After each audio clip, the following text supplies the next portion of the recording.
بسم اللہ الرحمن الرحیم۔ اگر آپ آخرت میں اللہ کے نبی صلی اللہ علیہ وسلم کی شفاعت حاصل کرنا چاہتے ہیں تو یہ حدیث غور سے سنیے۔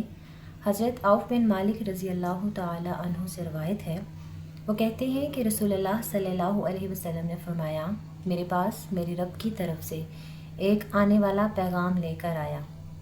اس میں میرے رب نے مجھے اختیار دیا کہ میں ان دو باتوں میں سے کوئی ایک بات اختیار کر لوں، یا یہ کہ اللہ تعالیٰ میری نصف امت کو جنت میں داخل فرما دیں، یا یہ کہ مجھے شفاعت کا موقع ملے۔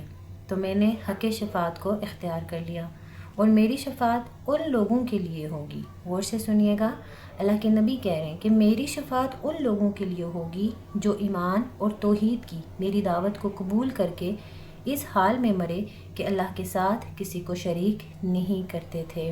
اللہ تعالیٰ ہمیں حالت ایمان میں موت نصیب فرمائے۔